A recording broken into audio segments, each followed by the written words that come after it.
Buenas tardes, hola a todos, gracias por participar una vez más. Este es el Club de Lectura de Red Compleja. Estamos grabando esta sesión para publicarla en YouTube. Si nos estás viendo por vídeo, por favor, aprovecha para suscribirte al canal, darle me gusta y todas las cosas que nos ayuden a pues, crecer y poder apoyar estas iniciativas.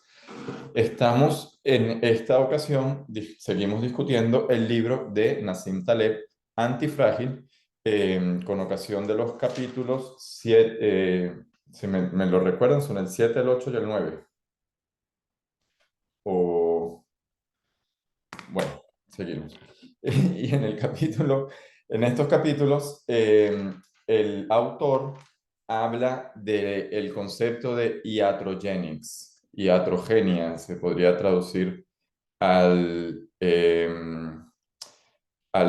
castellano. Pregunta si sobre el 7 o también el 8. Bueno, vamos a discutir el concepto de iatrogenics en general, que es el que se ha ido tratando en este capítulo y en el siguiente. Y el concepto de iatrogenia, iatrogenics, en inglés, es un fenómeno que ocurre cuando se trata de hacer algo o se trata de intervenir en un sistema de manera inocente para mejorar su funcionamiento, pero porque el sistema es complejo y realmente no entendemos bien cómo están interrelacionadas las partes por dentro, cómo funciona el sistema, podemos generar daño que no queríamos generar, pero que simplemente es el producto de nuestra intervención. El, en un ejemplo claro, el autor pone muchos ejemplos, a mí yo me gusta poner los míos propios, pero imagínate a una madre sobrecontroladora, una madre que está limpiando todo en todo momento y que no permite que el hijo pues esté expuesto a distintas bacterias, distintos virus, en un intento de mejorarle la salud al niño o de mejorar su comportamiento, pues puede terminar debilitándolo, puede terminar perjudicándolo. Otro ejemplo que tenemos es lo que ocurre hoy en día pues, con la inteligencia artificial, con los datos y con esta cantidad de información que tenemos disponible en todo momento, que en teoría están ahí para servirnos, para tomar mejores decisiones, pero que nos pueden realmente nublar con cantidad, con ruido y con información que no es relevante realmente para el comportamiento del sistema y puede terminar pues generando el efecto contrario. El autor habla de el hacer nada como una de las mejores soluciones para mejorar el sistema. Y esto es algo que es importante tenerlo en cuenta porque cuando un sistema tiene un comportamiento natural, va a tender a ello. Entonces, muchas veces, por ejemplo, en un ecosistema, lo mejor es dejar de contaminar antes que añadir una solución que va a buscar la forma de lidiar con la contaminación, pero seguimos haciendo el daño de fondo, con lo cual muchas veces dejar de hacer o hacer menos de algunas cosas que están generando en tu cara el daño del sistema es mucho más productivo para los efectos que se puedan tener que generar nuevas intervenciones, por más que estas nuevas intervenciones sean sofisticadas, incluyan datos, incluyan inteligencia artificial, etcétera, etcétera. Y es que nos encontramos en un momento donde existe una patología, pues, de querer predecirlo todo.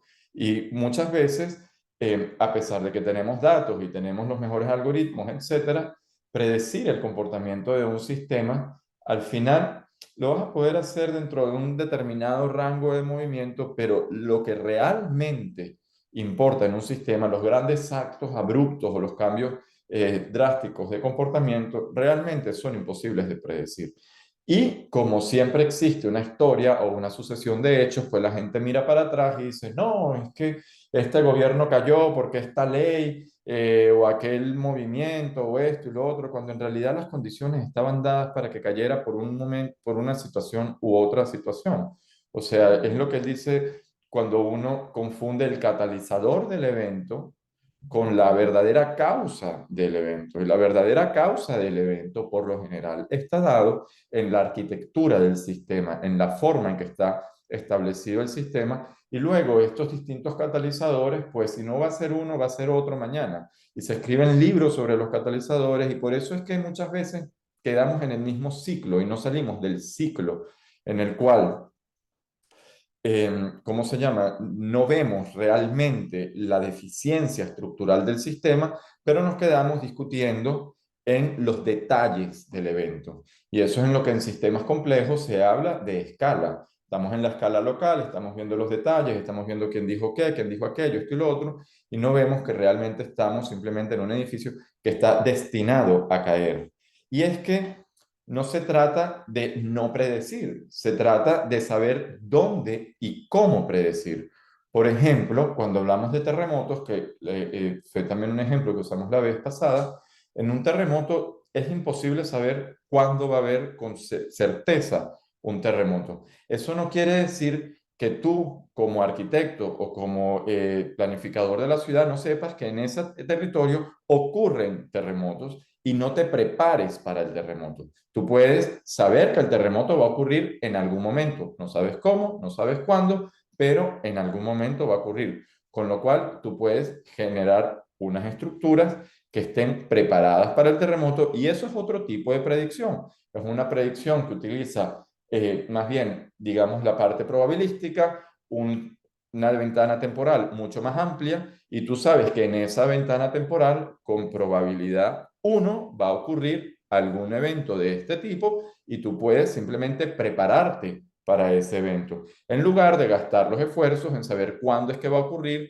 y bueno, y una cantidad de cosas que al final no te van a llevar para nada. Y viene aquí el punto de entonces, ¿cómo intervenir? ¿Cuándo intervenir? Porque si intervenir puede debilitar el sistema, pues entonces, ¿cómo puedo yo hacer para lidiar con el sistema? Y es que la idea, o digamos, la filosofía que se debe seguir detrás de un sistema complejo es que es buscar que la intervención, e incluso construir el mismo sistema es una intervención, minimice el riesgo de que el edificio se caiga cuando ocurre el terremoto. En lugar de tener un edificio que se puede caer y simplemente estamos diciendo, no, en el próximo mes no se va a caer o en el próximo año no se va a caer, cuando sabemos que en algún momento eso se puede caer. Y la mejor manera, y lo hemos ya discutido varias veces en otras sesiones, para minimizar el riesgo es evitar que las cosas sean muy grandes para que se caigan. Es decir, evitar que el nivel de daño que pueda generar una institución o una compañía sea lo suficientemente grande como para que afecte a grandes proporciones de la población. Y eso se hace simplemente pues limitando el tamaño, limitando aeropuertos que estén extremadamente conectados de forma tal de que cuando lleguen o más bien puede estar el aeropuerto extremadamente conectado, pero entendiendo que si hay una pandemia, ese aeropuerto es el primero que tiene que cerrar, porque es desde ahí donde se va a esparcir el virus por todas partes. Es entender la escala y el efecto que tienen estas distintas variedades en el sistema y en su comportamiento. Finalmente, es imposible predecir un Black Swan, un cisne negro. Hay una cantidad de falacia por allá afuera. A todo el mundo le encanta decir que tienen un modelo que va a predecir el próximo Black Swan. Eso es completamente imposible. Se puede decir lo que quieran. Mañana Putin le da por una locura de meterle una bomba a Polonia y se viene abajo todo lo que conocemos como el orden social actualmente. Entonces, hay una cantidad de aleatoriedad en el mundo y en la sociedad que es imposible cuantificar. Y la respuesta no está en los datos, no está en la historia.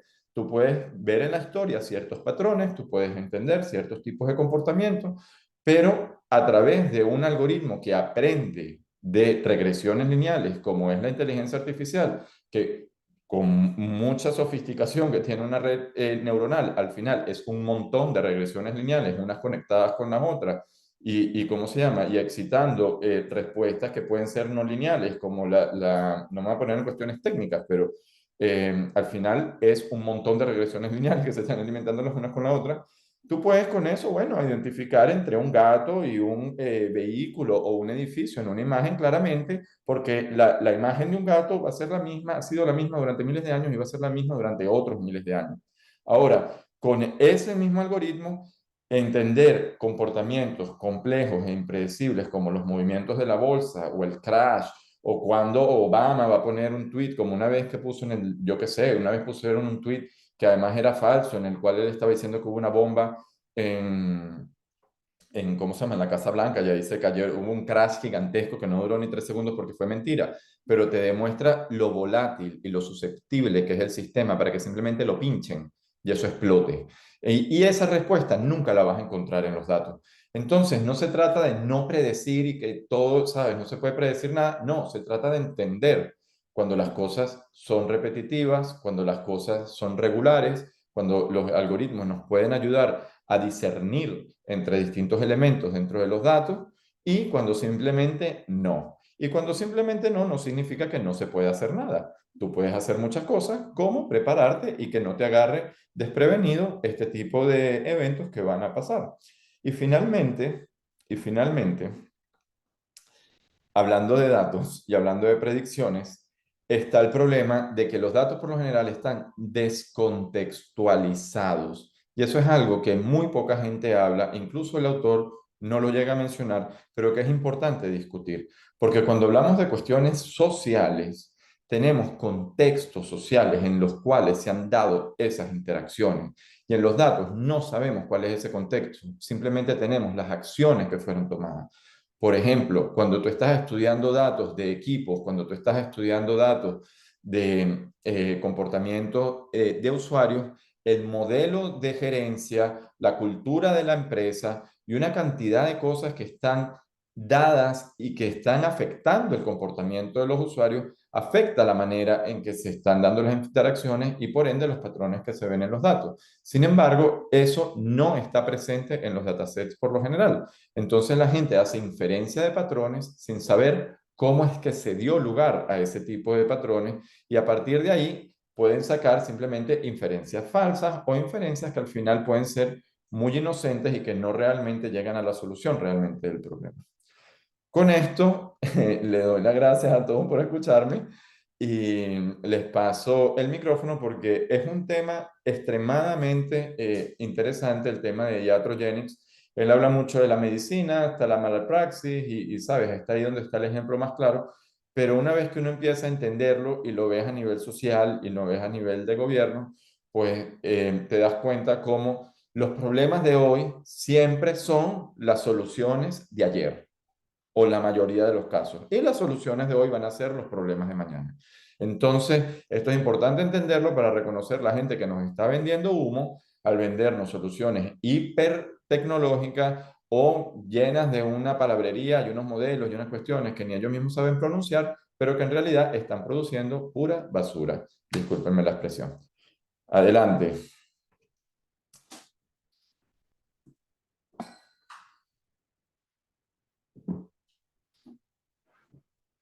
Están por aquí en el chat. Quien quiera levantar la mano y quiera hablar, por favor, sea bienvenido.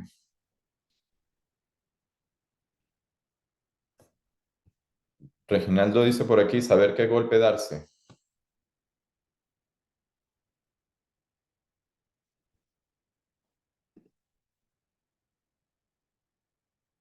Sí, a lo que me refiero con eso es que hay veces que no hay una solución aparente y, y escoger el menor mal, ¿no?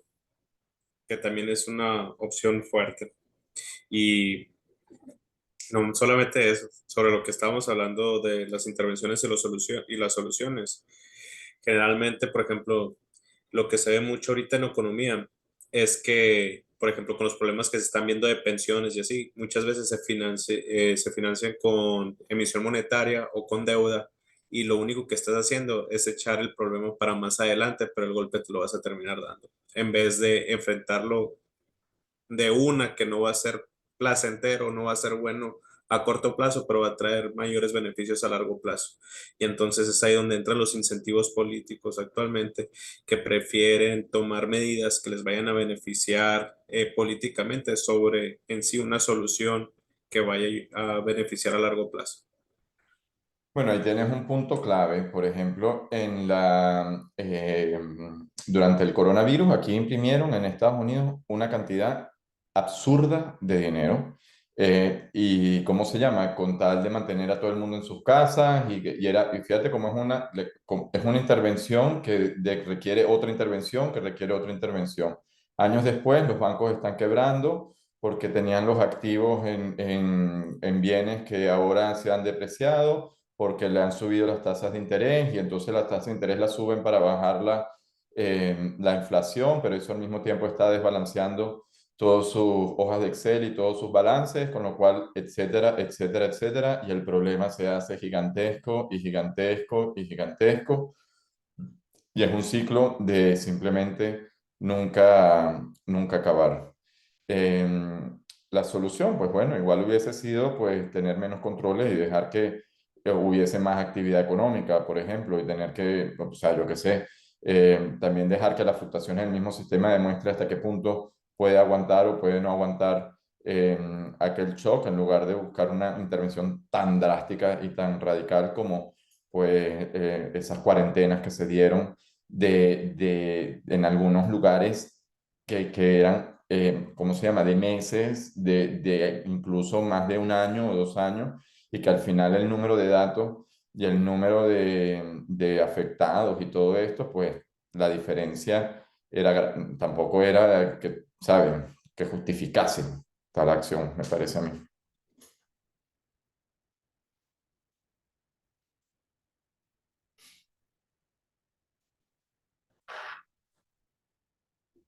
Quien quiera participar, está Lucas.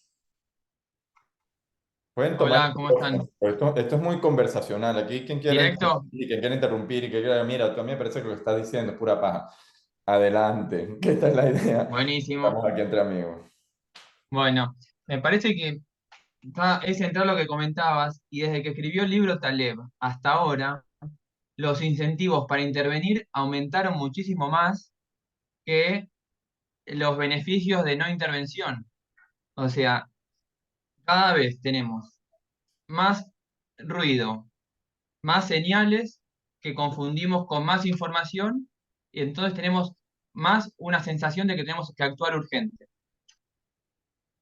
Por otro lado, tenemos la aceleración de la aceleración, o sea, esto hay un autor que se llama Helmut Rosa, que habla de esto de lo inmediato, de la competencia emocional todo el tiempo por mostrar, por hacer, que pena la inacción, o sea, cuando pasa algo, cualquier persona, político, tiene que intervenir en Twitter y hablar y decir algo, o sea, el espacio de reflexión casi que desaparece. Después tenemos la falsa sensación, o sea, de que los debates que se dan en Twitter, en las redes, simplifican al extremo, o sea, niegan la complejidad, llevando el mundo de la palabra a una, y de las teorías, una fuerza tan grande, que después llevado a la práctica, o sea, la distancia, me parece es todavía mayor. Entonces hay una falsa sensación de que se puede solucionar todo en 5 minutos, que se va retroalimentando con la intervención, la aceleración, la simplificación, y eso se refuerza, que llegamos a un punto de que cuando vemos que hay problemas que vienen hace mucho tiempo y vemos que no se solucionan, hay como una indignación, pero esto es recontra simple, ¿por qué no? Si yo leí en Twitter que alguien dijo que esto se solucionaba en 5 minutos, y además esas noticias de que se soluciona fácil, son las que más se viralizan, las más complejas, las que decimos, mirá, las soluciones son complejas, hay que intervenir de manera integral, lleva tiempo, son muchas variables. Ese discurso no tiene tanta potencia. Entonces, es recontra interesante eso de que los incentivos para la procrastinar, que es lo que dice Taleb, bueno, hay decisiones que no, hay muchos momentos que no tenés que intervenir.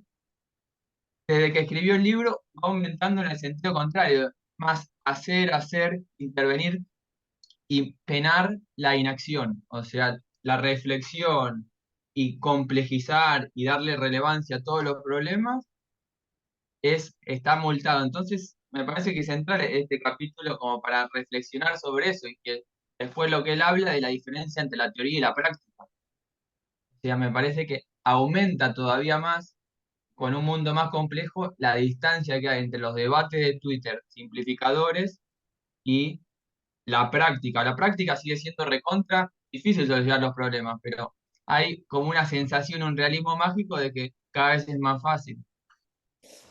Totalmente, y luego tienes personajes como Donald Trump, ¿no? Que resolvió ya todo poniendo además un meme, casi un Twitter a lo meme, pero es la memetización de la política y es la memetización de las relaciones sociales y de la complejidad social, o sea, y mientras más se sobresimplifica, más se crea fragilidad, más se crea una distancia entre lo que se está pensando y lo que realmente es el problema, ¿no?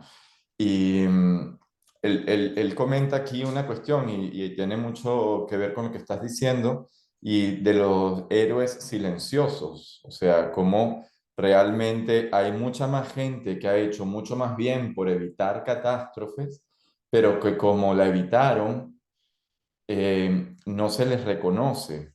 Porque el político, y esto es porque yo insisto, y lo hemos hablado ya en otras sesiones, estamos presos del modelo en cómo se eligen a los gobernantes. Porque el hecho de que tengamos, eh, ¿sabes? Que ellos tengan que ver resultados en 5 años y que sean a través de sus acciones, y yo hice esto y esto dio aquello, ¿me entiendes? En lugar de también pues premiar los que mantuvieron la cuestión andando y que la cuestión funcionó y que fue estable. Eh, Eso al mismo tiempo crea una dinámica que resulta ser muy nociva y combinado pues con la inmediatez en las redes sociales y de que la gente quiere las soluciones para ya. O sea, eso lo hablábamos, por ejemplo, yo hice muchos estudios en mi época universitaria de segregación social y a mí me escribía un estudiante recientemente que me pedía pues hacerme unas preguntas y tal de que bueno, él está leyendo una miríada interminable de paper y que todos dicen que hay que hacer esto, que hay que hacer lo otro, que hay que hacer aquello. Y yo le decía, mira, hijo, es que igual ese problema no se va a solucionar sino en varias generaciones. O sea, eso no es algo que un dato te dio una correlación y entonces todo el mundo tiene que cambiar la forma en que se está abordando el problema. Pero ¿a qué político le interesa realmente sentar las bases de algo que se vaya a solucionar en 2 o 3 generaciones cuando ni siquiera él esté vivo?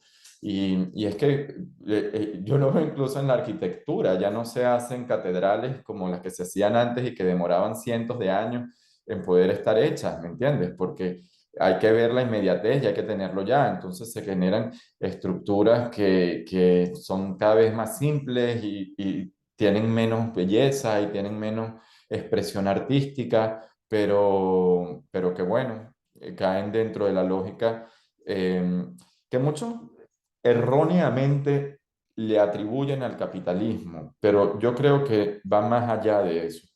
Es una cuestión de querer, una cuestión también de la cultura occidental, de querer ver los resultados en un lifespan, o sea, en tu vida, tú tienes que ver la cuestión. Y luego tienes países como China cuyos planes son de 100 y 200, ¿sabes? Y no sé cuántos años, ¿me entiendes? Y separan muy bien lo que es la parte individual de la parte, no muy bien, pero o sea, separan más la parte individual de la parte colectiva.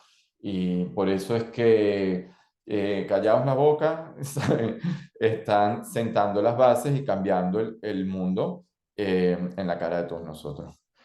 Em, por aquí hay unas manos levantadas. Reginaldo y Lex. Em, ¿Quién quiere ir primero? No sé cuál levantó la mano primero porque estaba hablando. Que voy, que hable Alexio y hable, siempre hablo mucho. Diga, Reginaldo. Ah, no, Lex. Lex. No, tú primero, yo ahorita comento unos ejemplos, ¿no? ¿Ah? Bueno, es que se me olvidó.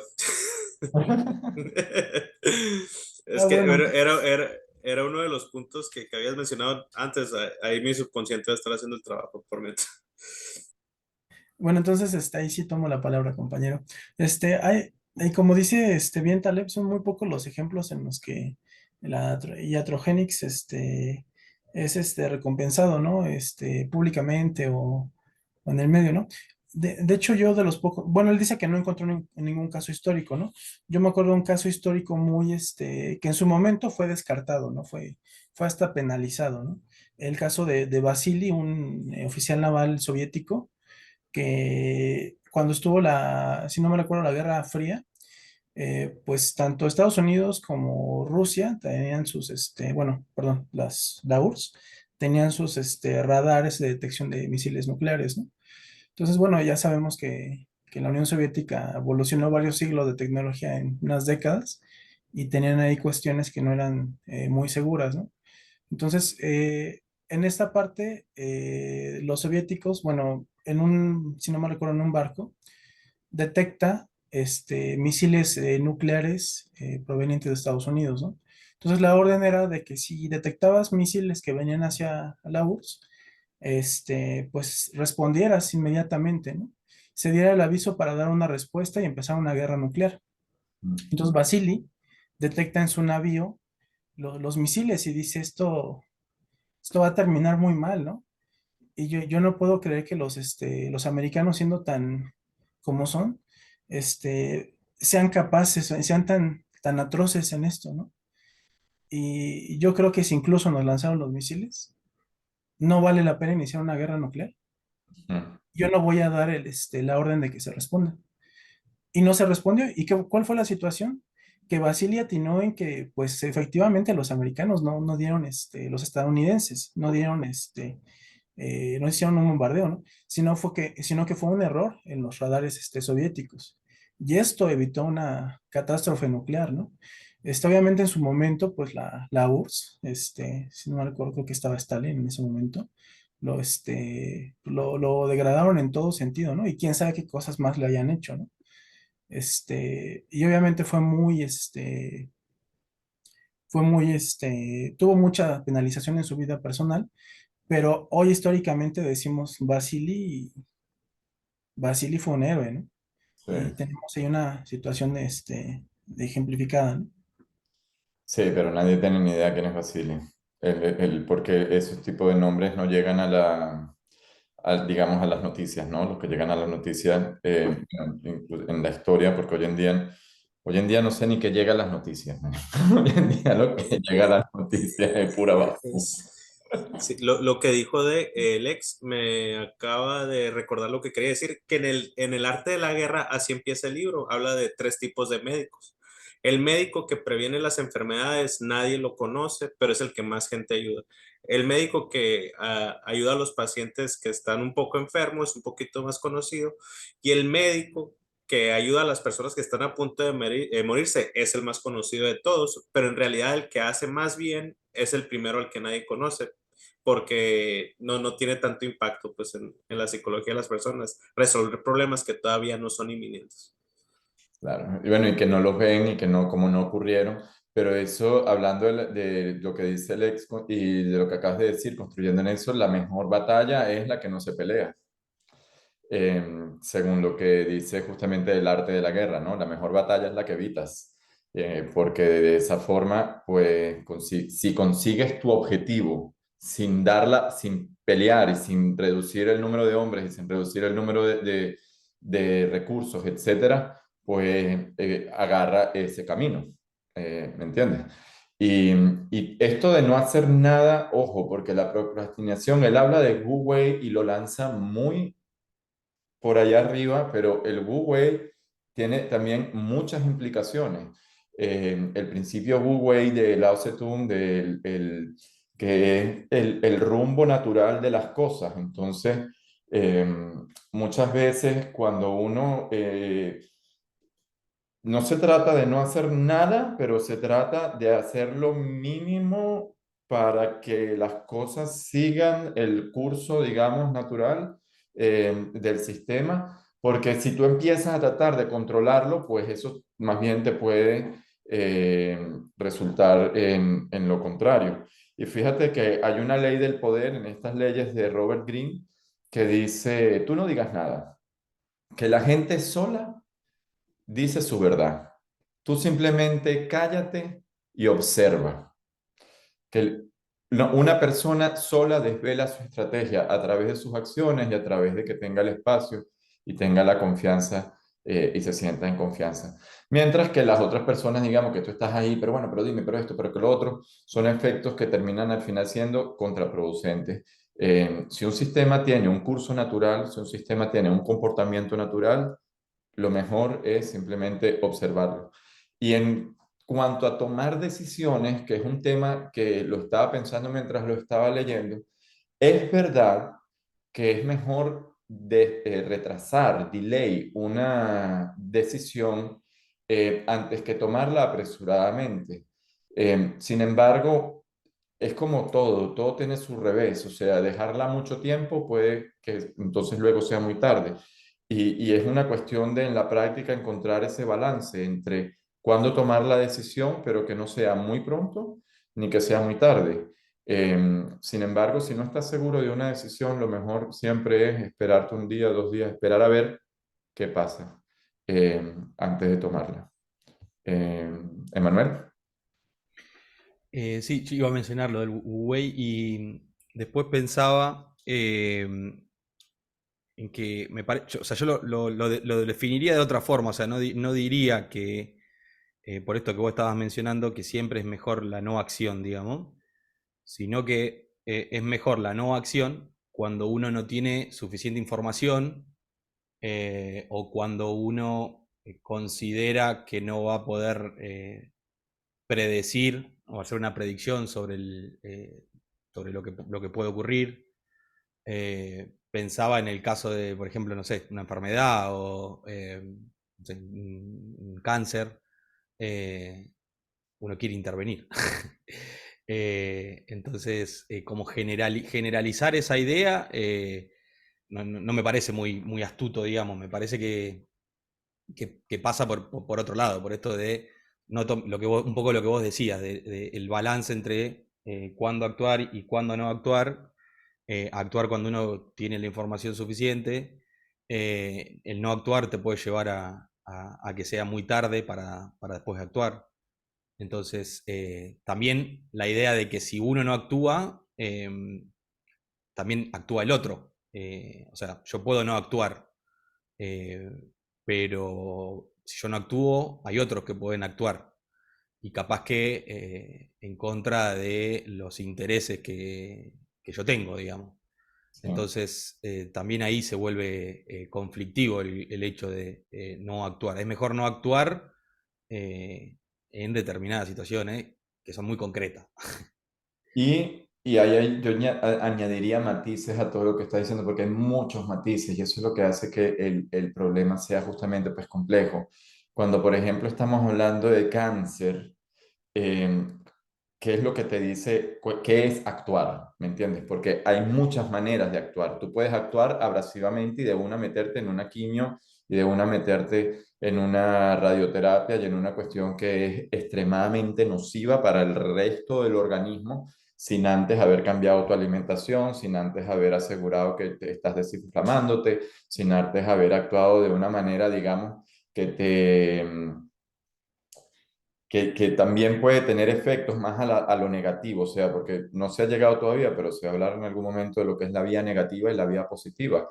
La vía positiva es, bueno, me detectaron que tengo una pepita de no sé qué tal, inmediatamente me meto en una quimioterapia, mientras que en la vía negativa, que es cambiando mis hábitos alimentarios, quitándome la inflamación, reduciendo mi exposición a ciertas cosas, esto y lo otro, se puede también tener avances. Y hay casos en los cuales el cáncer incluso puede retroceder y se puede controlar sin necesidad de tener que cortarte una pierna, ¿me entiendes? O algo de este tipo. Entonces yo te añadiría esa parte, o sea, el entender el comportamiento del sistema, tomar acción para evitar antes de tomar, digamos, ese tipo de intervenciones que pueden ser tan agresivas y determinantes en el sistema.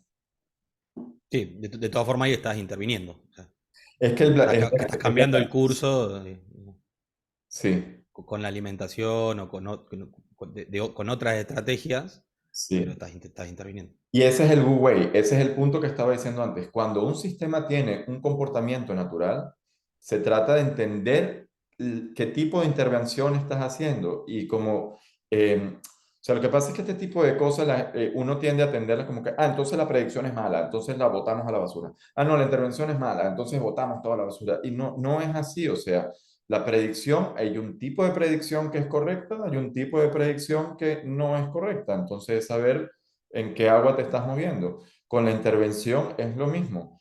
La mejor intervención en este tipo de casos es buscar la forma de reducir el rumbo equivocado antes de simplemente lanzarte, digamos, ahí con todo. Entonces, yo como veo el Wu Wei y no se ha llegado todavía a eso, pero bueno, yo una vez lo puse en Twitter y me saltó alguien a decir que esto era una falacia, esto y lo otro. En verdad es como yo lo veo, digamos, ¿sabes? Esa es mi opinión. Yo creo que la filosofía está hecha para discutirla como uno la ve. Eh, Va por la vía negativa, o sea, el Wu Wei, de forma que yo lo veo, no se trata de no hacer nada, ¿me entiendes? Y que a la buena de Dios todo ocurra, sino se trata de set the conditions. En lugar de forzar la solución, yo establezco el ambiente que favorece a la solución, ¿me entiendes? Entonces estoy haciendo el mínimo y estoy dejando que el sistema se mueva naturalmente en lugar de hacerle el micromanagement y forzarlo a que se haga de esta manera, ¿me entiendes? Y eso se ve clarito en las empresas. Tú puedes decirle al empleado la instrucción, haz esto, al final la persona es inteligente. Tú lo que puedes hacer es establecer un ambiente en donde sepa dónde están los recursos, quién no puede ayudar, cuáles son las tareas que quiere hacer, etcétera, y lo otro, y que solo se maneje eso en lugar de andar ahí manejándolo como si fuese un robot y metiéndose entonces en su dignidad, en su manera de sentirse independiente, etcétera. Y es ahí el iatrogenics. Me estoy metiendo en una cosa que no me debería meter, con lo cual abro la posibilidad a otros problemas que no deberían existir. Absolutamente, hay un problema de escala, problema de... O sea, intentar ser el sistema, digamos, en lugar Ajá, de conducir al sistema. Sí, absolutamente. exacto. Y olvidarte que el sistema tiene un comportamiento propio y no lo estás ni estudiando, porque tú lo que estás haciendo es mimicking, lo que llaman en inglés mimicking, ¿entiendes? Es forzando la manipulación del sistema para un lugar y para otro. Vamos a darle la palabra a otro, que tenemos aquí tres manos levantadas. Muchachos, yo estoy hablando y no me estoy dando cuenta quién levantó la mano primero. ¿Quién? Uno, dos y tres, por orden alfabético. Empiezan con él los dos. Lucas, que es el nuevo. Creo que va de nuevo Bueno, Reginaldo, después yo y después Lucas. dale, Regina. dale, vayan así entonces. Dale. Va. Quería hablar del tiempo, del concepto de kairos, que es un concepto griego, que en realidad pues, se le asocia mucho con cuestión de prudencia, pero simplemente es hacer las cosas correctas en el momento correcto. Eh, es ahí donde cabe pues la noción de que las intervenciones tienen que ser precisas, ¿no? Y también a lo que comentaba ahorita, ¿quién fue? Emanuel. Eh, Ahí es donde entra. Si estás en un juego donde hay varios jugadores y sus decisiones te pueden haber una repercusión, pues ya está toda la cuestión de teoría de juegos para desarrollarlo, ¿no?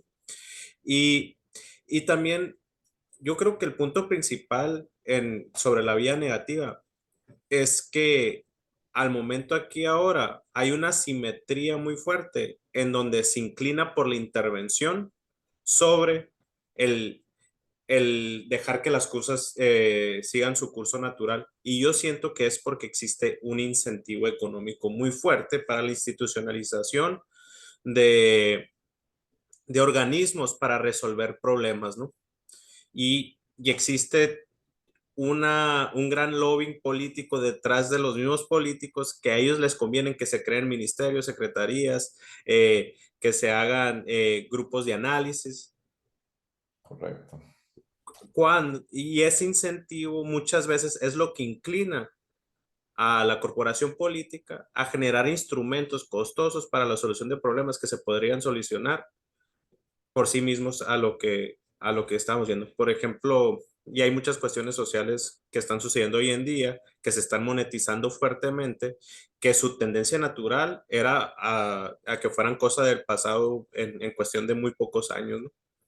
Y en cuestiones públicas o privadas, al final las estructuras convergen al flujo de dinero. Y eso es una verdad que a quien le quiera o no le quiera gustar, esa es la verdad. ¿Me entiendes? Porque el que tiene los reales es el que decide qué se hace y la gente se acopla a eso eventualmente. Lucas, para... Gracias, Reginald. Pero Lexes creo que estaba primero, ¿eh? Alex, Sí, sí. perdón, Alex. Estoy hoy un poco distraído.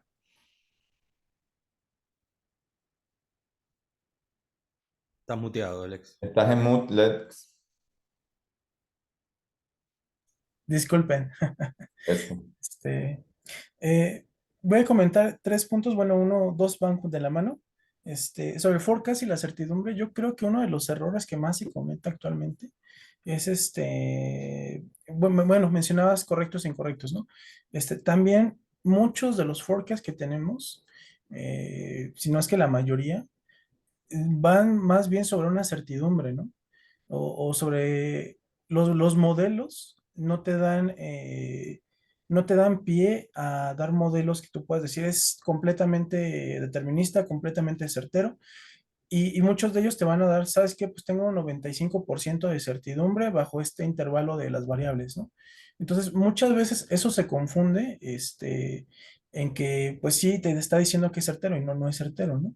Que hay que manejar también esos casos. Y hay otros casos en los que, pues, a lo mejor tienes un 60%, ¿no? Y 60% de que mejore y 40% de que empeore, ¿no?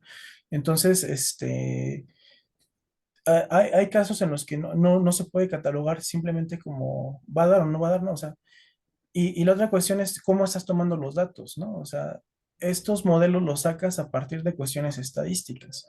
Y bueno, también ahí tienes que ver qué tanto tu metodología te sirve para determinar si realmente los datos, los modelos que estás teniendo son causales, te van a dar comportamiento o son simplemente una correlación.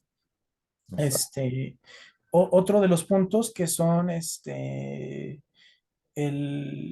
sobre la iatrogenia, que menciona Taleb, y me parece como que es un punto, un foco rojo, es qué tanto está bien intervenir y qué tanto está mal, ¿no? Hay puntos en los que él, como lo menciona, es super intervention y under intervention, ¿no? Pero lo podemos ver también desde la perspectiva de que agarras una variable, ¿no? ¿Qué tanto es tantito lo que vas a intervenir, ¿no? Y en ese mismo punto también hay una cuestión similar en la cual dices, bueno, a lo mejor sí tengo que intervenir, pero no en toda la población, ¿no? Tengo que hacer mi estudio y determinar en qué segmentos de la población voy a intervenir, ¿no? Si lo ves en una cuestión de esperanza matemática, pues ahí puedes decir qué tanto es tantito lo que voy a intervenir, ¿no? Entonces, allí también, digo, no todos los modelos lo permiten, pero también lo podríamos pensar como cuantificar esa intervención. O sea, no es intervenir por intervenir, sino cuantificar. A veces esa cantidad te pasas, está mal. Le quitas, está mal, ¿no? Entonces, si los modelos, los datos, la información lo permite, pues también creo que esos puntos nos permiten darle un mayor formalismo, ¿no? Sí, si me permites hacer una incisión ahí antes de pasar la palabra, está cuando hablamos a nivel práctico, ¿no?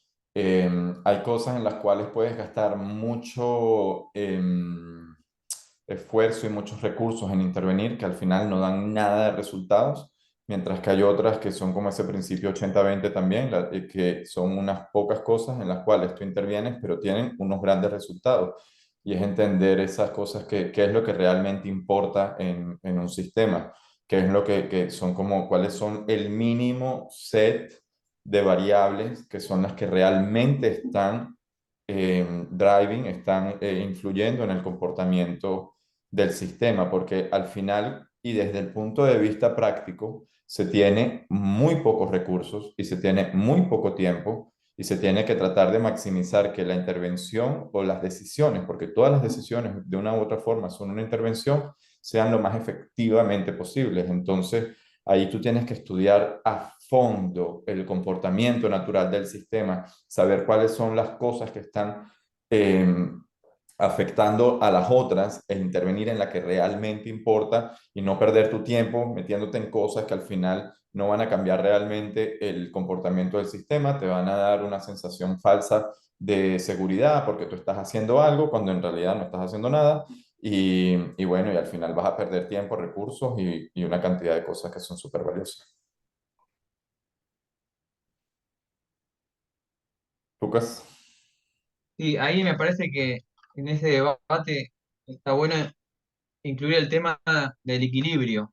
O sea, todos los sistemas tienen un punto de equilibrio, es dinámico y que va variando de acuerdo a la situación. Entonces, no podemos decir por siempre intervención o siempre no intervención. Nosotros en general como que nos gustan los extremos y nos vamos uno para acá, pero la verdad que es la situación la que determina. Por momentos es intervención, por momentos es procrastinar. Entonces, que es lo mismo un poco adelantando para mí una de las cosas más interesantes que dice Taleb, eso de las estrategias combinadas, que es por momentos paranoico y por momentos arriesgado. O sea, no es que yo soy siempre paranoico o siempre arriesgado, que es un poco como convive el cuerpo humano, esa homeostasis es por momentos un mecanismo para subir el azúcar, por momentos uno para bajarlo. Pero nosotros como que nos volvemos fanáticos de subir el azúcar y discutimos contra otro que se vuelve fanático de bajarlo, ¿no?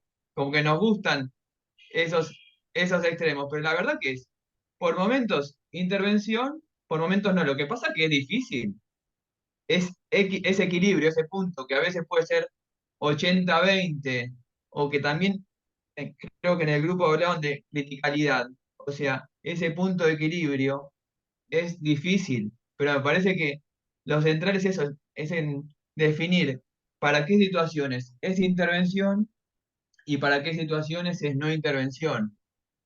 Entonces no es uno u otro, me parece.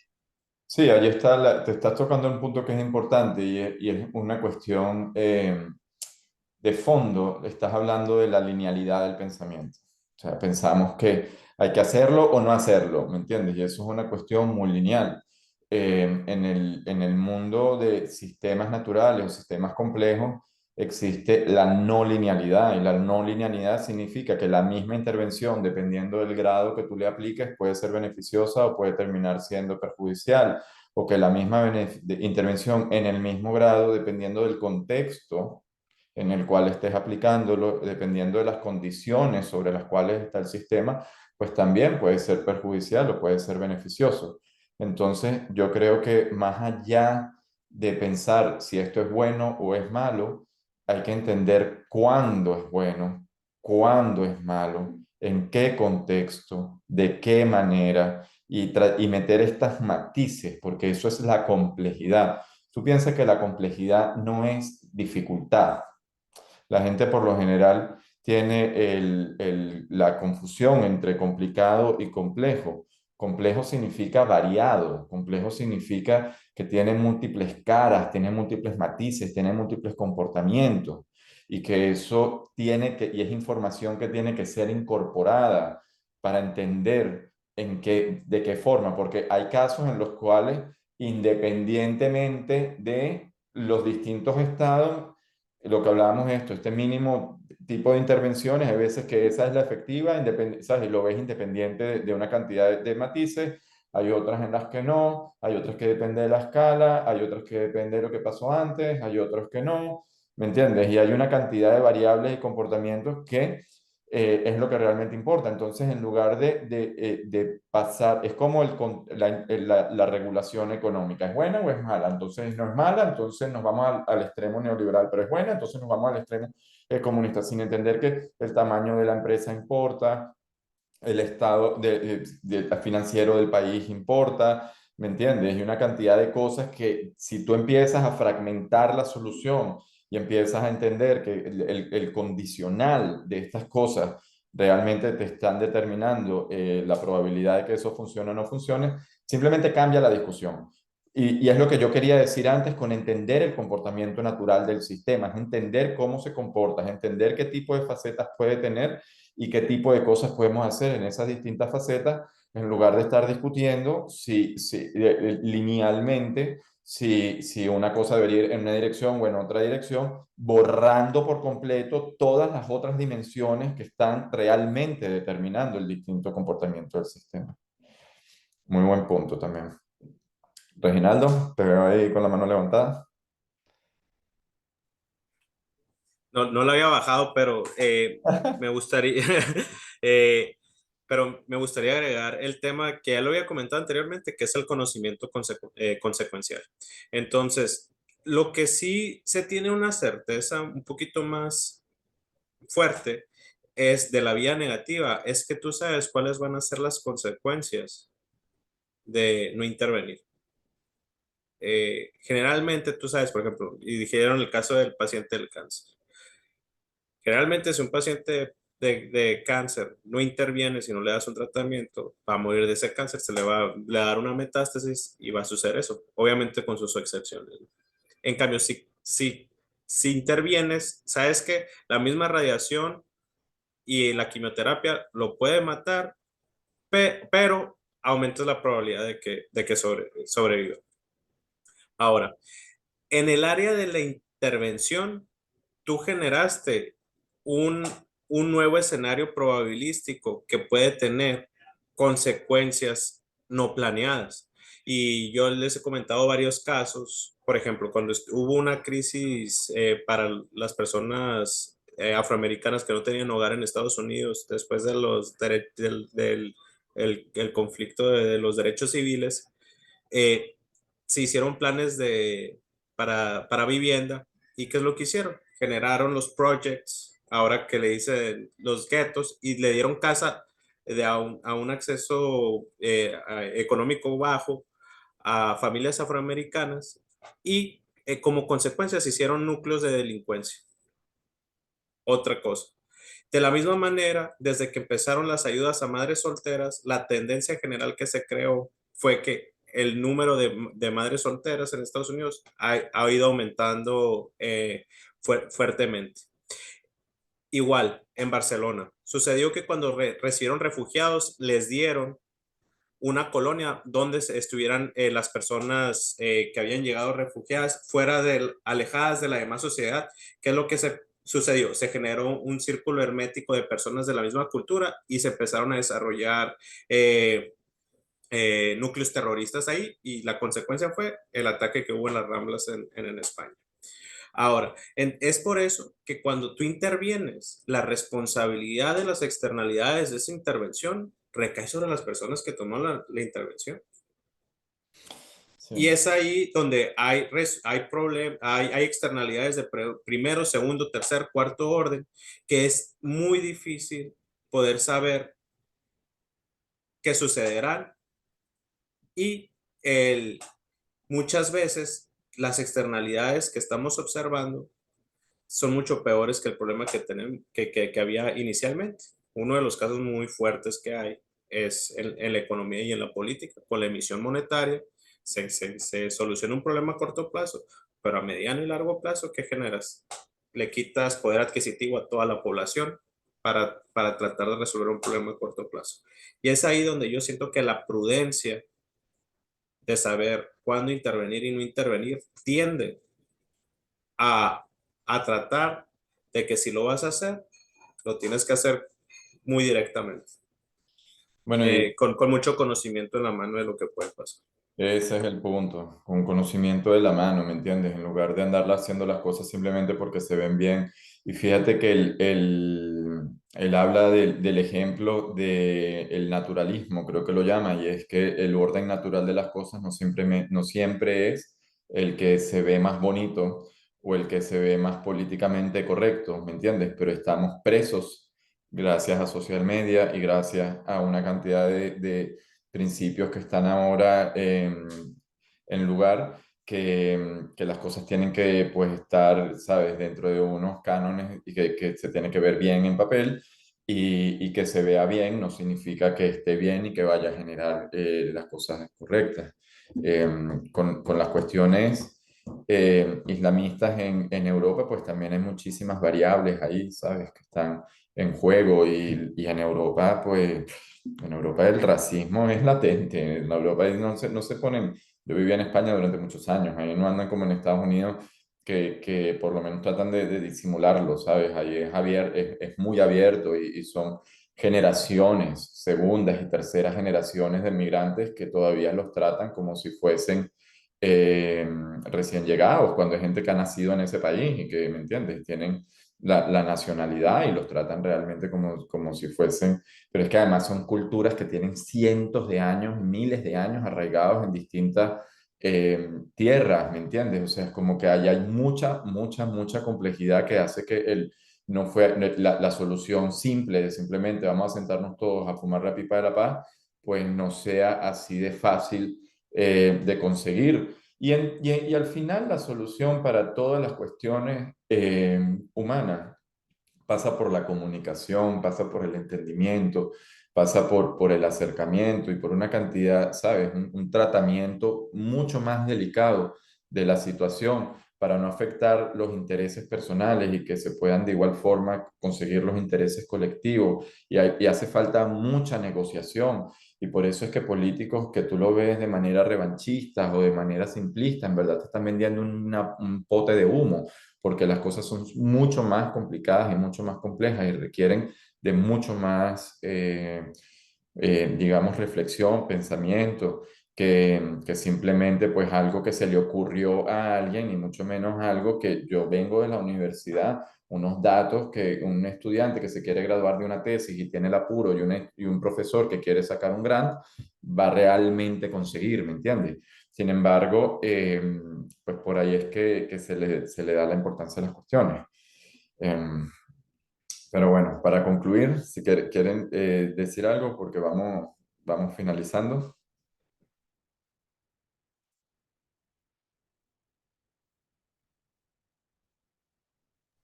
¿Que no Lucas iba a decir algo? Ya digo. Hables, hables. Yo si quieren, lo último para comentar, que me parece bueno para que tomemos para más adelante, que al final del capítulo habla de que confundimos muchas veces el catalizador con la causa. Y, o sea, agarramos el último hecho que ocurrió, entonces pensamos que esa es la causa. Y entonces esa es otra manera de simplificar la complejidad y de creer también de que todo es fácil, todo es simple y con unos caracteres en Twitter lo solucionamos. Entonces, en la lógica de esto de sumar el intervencionismo, eso de agarrar el último acontecimiento y pensar que es la causa, entonces soluciono este último problema, tengo que intervenir, solucionar eso último, pero a la larga el problema estructural del sistema igual o a veces lo amplificás. Sí, por eso es que van a seguir eligiendo presidentes que van a seguir fallando, ¿sabes? Y seguiremos diciendo es que este presidente por esto, es que el presidente por aquello, y en verdad es que están destinados a fallar. Bueno, muchachos, muchas gracias por participar el día de hoy.